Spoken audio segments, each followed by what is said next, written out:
Olá, e na saleta de leitura trago hoje uma sugestão para os cristãos que gostam de ler sobre religião.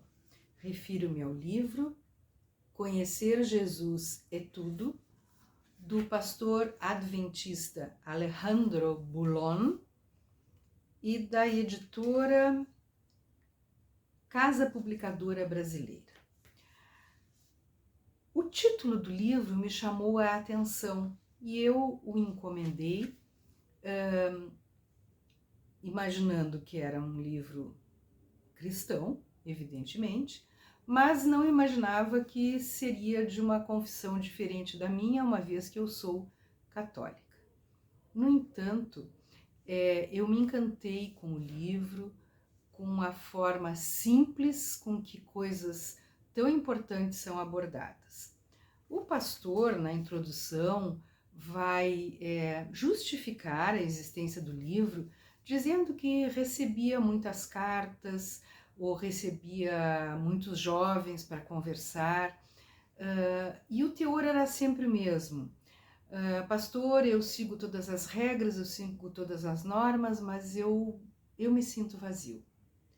E o pastor, então, justifica da seguinte forma: cheguei à conclusão de que o cristão geralmente não consegue ser feliz porque não entende quem é Jesus e o que ele fez por nós e como andar com ele.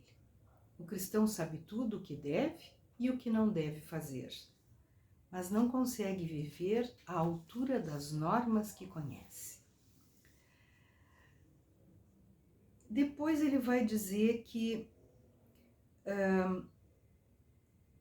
o que ele um dia descobriu foi Jesus como seu grande amigo, e ele aprendeu que a vida cristã não é apenas viver preocupado com leis e normas.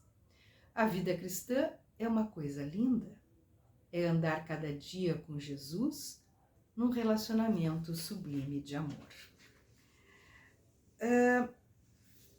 E ele então vai contando, as conversas que teve, as conclusões a que chegou, e eu vou ler alguns pequenos trechinhos que eu achei muito legais. Diz assim: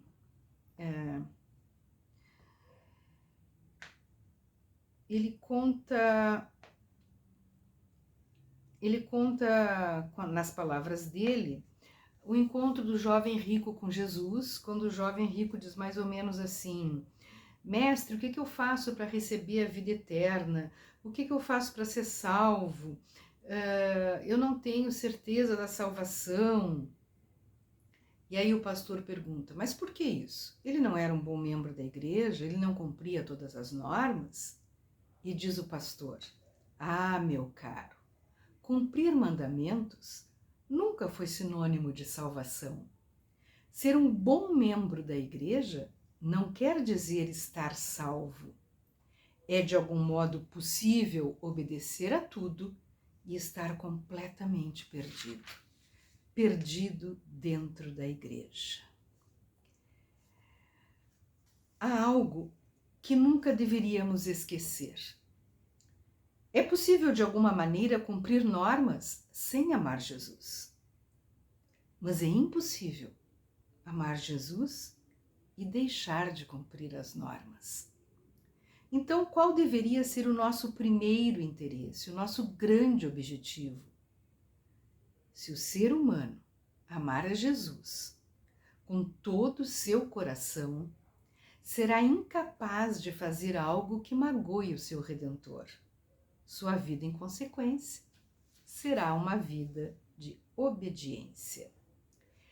E seguindo esse raciocínio, ele diz que a nossa primeira oração não devia ser: Senhor, ajuda-me a guardar os teus mandamentos, mas Senhor, ajuda-me a te amar com todo o meu ser. Mais adiante, no capítulo 3, que tem como título Teria você coragem de não amá-lo? Ele diz assim: Você entendeu, meu amigo? O amor tem o estranho poder de cativar. O amor gera amor. Ninguém resiste ao magnetismo do amor. E uma das grandes verdades bíblicas é que Cristo nos amou de tal modo que o mínimo que podemos fazer é amá-lo também. Mas por que o ser humano não consegue amar a Deus? Sabe o que acontece? Às vezes é porque não entendemos o que ele fez por nós. Falamos constantemente que ele morreu na cruz para nos salvar, mas temo que não entendamos plenamente o que isso significa. No capítulo 5, ele diz o seguinte, vai falar sobre a conversão. Por alguma razão, temos uma ideia de que no momento da conversão, a nossa luta acaba e que a partir desse momento não pecaremos mais. Seremos perfeitos no sentido de ser exemplo de vida para os outros. Mas por que a partir do momento em que nos entregamos a Cristo, nossa luta se torna maior e o conflito aumenta? Antes de mais nada, temos que entender o que acontece no momento da conversão. Muitos têm a ideia de que na hora da conversão, Deus tira de nós a natureza pecaminosa e a joga fora para sempre, colocando em substituição a nova natureza que gosta de amar e obedecer. Isso não é completamente verdade. Seria maravilhoso se fosse assim, já que nunca mais teríamos vontade de pecar. A fonte da concupiscência das paixões deste mundo não existiria mais. Em consequência, nossa vida seria como a de Adão e Eva antes da queda. Infelizmente, não é assim que as coisas se sucedem. Ao nos converter, Deus coloca dentro de nós uma nova natureza, a natureza de Cristo. Mas o que acontece com a velha natureza pecaminosa, a natureza de lobo? Ela não sai como muitos imaginam. Ela fica ali, agonizante. Aquela parte que em cada um de vocês gosta de pecar foi esmagada e mortalmente ferida, diz São Paulo. E agora? Como passamos a ser pessoas com duas naturezas? A natureza de Cristo nova, recém-implantada, e a velha natureza pecaminosa, esmagada e mortalmente ferida, que continua dentro de nós. É por isso que, depois da conversão, a luta aumenta. Existe muito mais conflito no homem depois da sua conversão do que antes dela. O assunto é simples. O homem sem Cristo tem uma só natureza, aquela com que nasceu, e essa natureza faz as coisas erradas na hora que deseja. Não existe ninguém para se opor. Não existe luta, não há conflito. Mas logo depois da conversão, quando o homem pensa que a velha natureza foi embora, descobre que ela continua dentro dele. E o conflito começa. Ele tem duas naturezas e as duas estão lutando. Mais adiante, tem uma parte que eu também achei muito bonito sobre o que é a perfeição para Deus. Porque ele vai contando assim que muitos dos homens considerados importantes na história bíblica, né, na verdade não foram pessoas que não tiveram seus erros, seus problemas, né, e que eles, aliás, de certa forma, eles erraram bastante. Ele diz assim,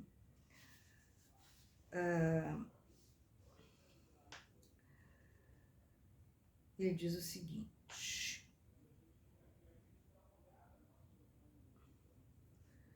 lembra-se de Abraão, ele é chamado o pai da fé.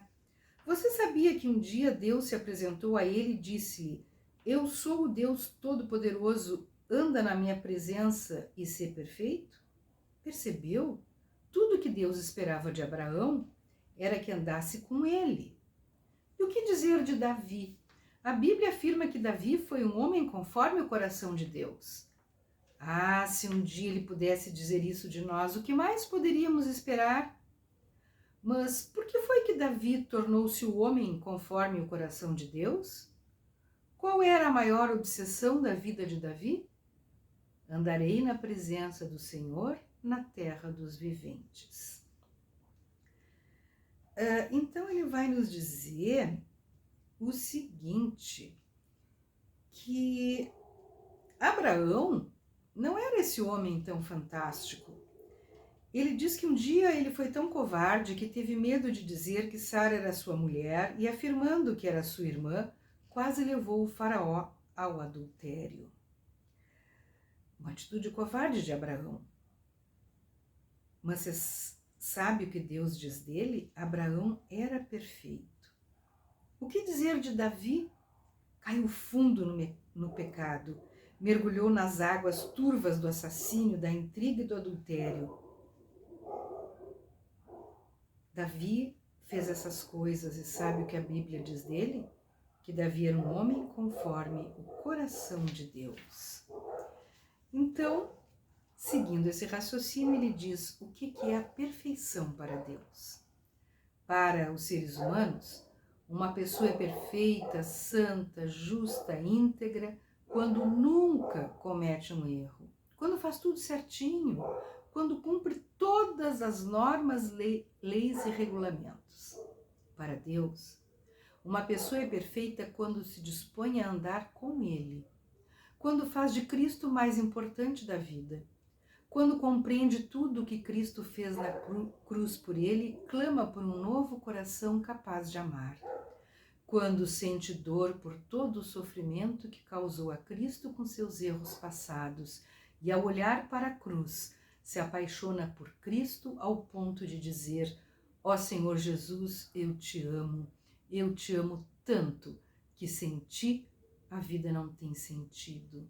Ajuda-me a andar contigo. Nesse instante, o maravilhoso Deus de amor derrama lágrimas de alegria e segura a fraca mão do homem com a sua mão poderosa. E no instante desse toque, nosso passado fica apagado para sempre.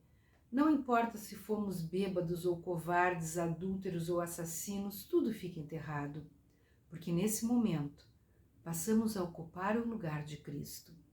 Ele nos oferece seus méritos, sua vida vitoriosa, seu caráter perfeito e, ao mesmo tempo, toma sobre si os nossos pecados e sofre a punição que nós merecemos por causa deles. O que é andar com Deus? Você percebe que a questão não é simplesmente andar com Deus. O importante é andar humildemente com Ele. É Ele quem dirige, é Ele quem mostra o caminho, é Ele quem diz como as coisas serão melhores para ambos. Eu o amo e aceito o seu conselho porque Ele sabe o que é bom para mim. Não sou eu quem dirige a caminhada, não sou eu quem deve levar Deus por onde eu acho que devo ir. Apenas seguro sua mão e vou. Ele é o meu Pai, o meu amigo, o meu irmão. Ele é o meu princípio, meu fim, meu tudo. Eu apenas me abandono em seus braços de amor e vou. Vou por onde Ele quer e faço o que Ele disser. Afinal de contas, Ele conhece o caminho e o que mais quer é que eu seja feliz. Andar com Deus é tê-lo presente em nosso dia a dia, consultá-lo antes de tomar uma decisão, antes de iniciar um namoro, antes de entrar em algum lugar. Você vê, nossa vida não se limita a uma igreja. Não é uma religião que determina os nossos atos. Fazemos ou deixamos de fazer, comemos ou deixamos de comer, vestimos ou deixamos de vestir por amor a Cristo. E, finalmente, o que ele fala sobre a oração. Ele diz assim: